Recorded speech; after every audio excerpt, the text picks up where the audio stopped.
What do you think that was at Roswell? What do you think crashed? Oh, I can tell you precisely what crashed. Why it crashed, I can't tell you. It was a device containing 3 entities, which were part of the device, essentially. They were biological entities, and supposedly one of them was still alive when it was brought to right, but General Exon didn't say anything about that. The only thing, and he didn't tell me this directly, he told one of my relatives this, that he had held one in his arms, and it was like a big insect. That was his precise description. My uncle said that he didn't refer to the bodies. He referred only to the debris and the object, which he said was somewhat intact. And so they had, from Roswell, partially intact object and some debris and bodies. 3 bodies. 3 bodies. And Walter Haut, who was the press officer at the Army Air Base in Roswell, left an affidavit, which was published by his family after he died, describing all of this, the bodies and so forth, in great detail. And he said to me, I went out to Roswell to talk to him. He said he wouldn't talk about the bodies. I asked him point blank, were there bodies? And he was simply silent. He wouldn't say yes, he wouldn't say no, because he didn't like to lie. He was a very straight-up guy, straight-ahead guy, Walt was. And so he left this is as much as he could do. And Colonel Jesse Marcel left a videotape with, thanks to Stanton Friedman, where he describes in detail the debris that he found and brought in to his home in his station wagon with his little boy, who Dr. Marcel passed away just a couple of years ago, who attested to this story also. Right. So it happened. Have you ever heard Annie Jacobson's account of this crash? I don't think it's correct. Yes, I do know it very well. It seems really compelling. I know I know a lot of people aren't a fan of that theory, but it's interesting that she's the only one that talks about it, and no one else seems to appreciate it or take it seriously at all.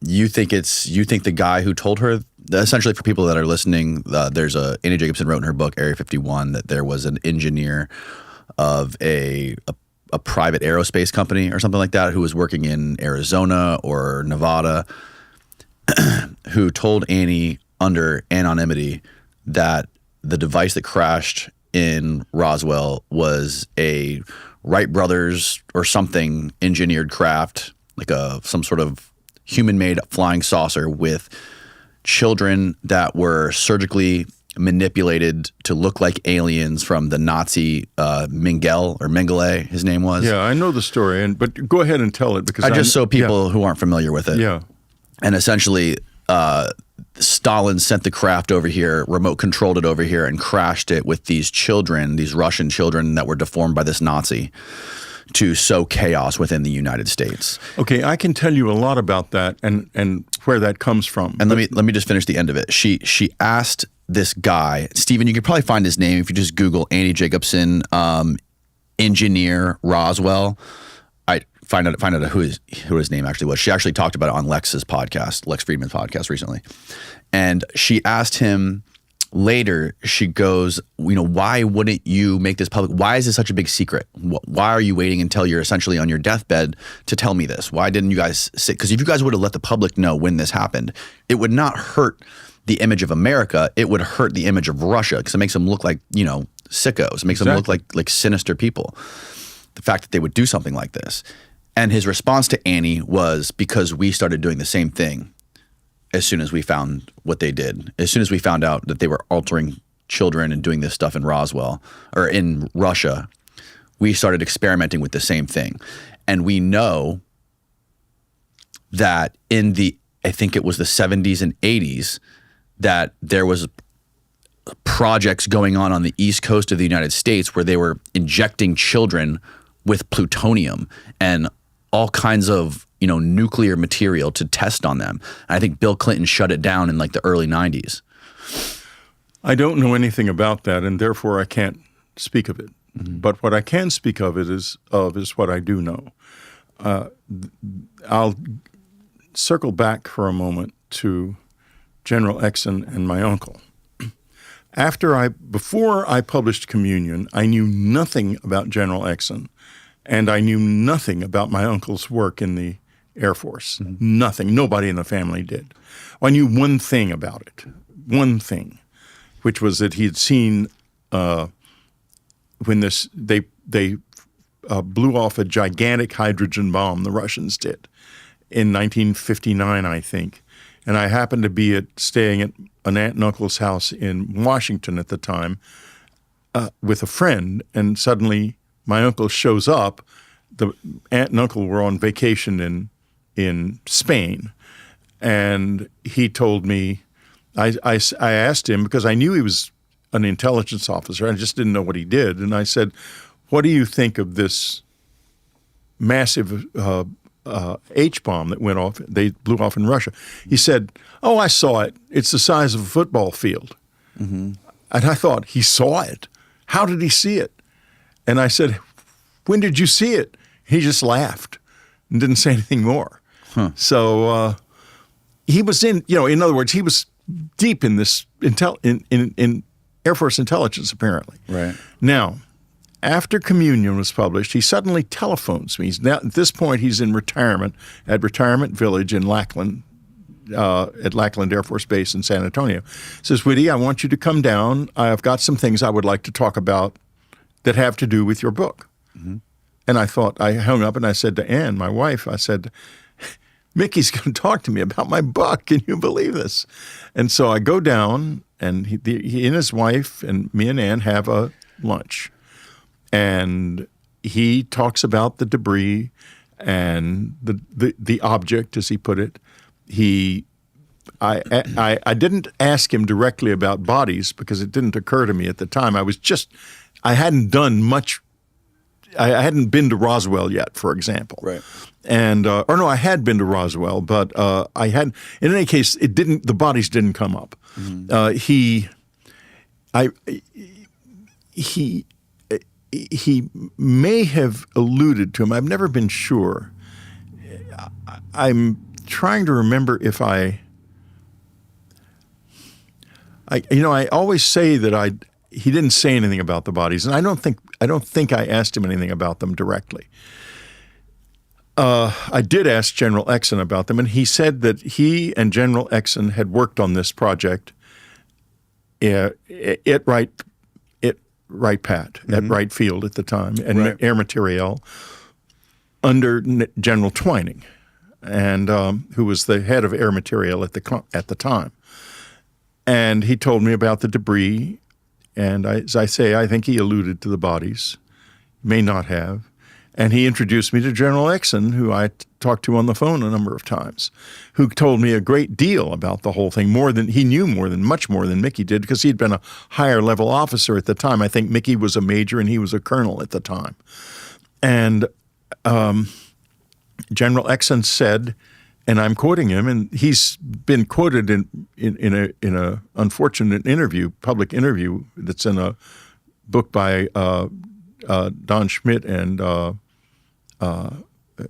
Randalls and Schmidt, that everyone from Truman on down, as he put it, knew that what we had found was not of this world within 24 hours of our finding it. Now, let's go back to the story of the altered children. Yes. And by the way, just a quick aside, the guy's name is Alfred O'Donnell. That's and he was an EG&G engineer. This is the guy who told EG&G Rotron. So can you copy and paste his name into a new tab so we can get some more background on that guy? Sorry, go ahead. Okay. So this is where I think that story comes from. Immediately, here is the situation, the world situation as it stood at that time. Stalin has 4.5 million soldiers, fully equipped, largely with top-notch American equipment, on what is now beginning to be called the Iron Curtain Line. NATO, or rather the Allies are telling Churchill and I guess de Gaulle and Truman that this army can move across Western Europe in 6 weeks, and in all probability will be able to successfully invade England because the West has demobilized and they have not. So what is preventing them? Why don't they do it? There's one thing on the planet that's preventing them. It is the 509th Bomb Wing at Roswell, which is believed to be equipped with nuclear weapons. Right. And can deliver them to Russia. And Stalin knows that his radars and his anti-aircraft systems are not sufficiently robust to guarantee that all of the planes will be destroyed. Right. So the biggest secret on the planet upon which the door of history is hinged is that bomb wing right there at Roswell. Right. Do they really have the bombs or not? What is the situation? Now, I was told by somebody it was at the base, and he was an older man, and I don't remember his name. I'm not in the business of not saying names, by the way. I try to say all the names I can remember. Okay. But this is a guy who he told me that they did not have all of the planes. Only a couple of the planes were actually operational at that time. And the result of this was the immediate thought when they found the debris and wreckage 30 miles north of Roswell, an apparent balloon, the fear was that he had sensitive equipment on there that could have detected the level of radiation coming from the base if he'd gotten near enough, and determined from that whether or not there were really bombs on the base. And this caused a tremendous upset. That's why when the disk story was being disseminated by Walter Haut, it was suddenly killed by the Pentagon because they weren't afraid of aliens. They'd never even heard. Understand, in those days, that idea was not something people thought about. Mm-hmm. People from another planet, we don't hardly even, maybe they'd think we were from Mars or something.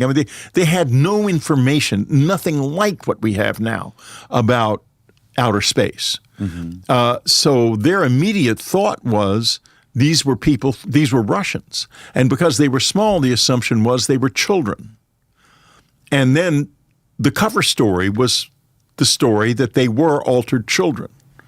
Yeah, but that was never, the story about them being altered children was never released into the public officially. No, but it went all over the Air Force. It went all over the Air Force because my uncle mentioned it. He said that was the story that was told in the Air Force, that was what was told. Okay. And because he was definite, Art was definite about the bodies. He said they were not human at all. And in fact, I know they weren't human. I'm quite certain of it. And you know for a fact? Pretty much. Okay. Well, it'll all come out.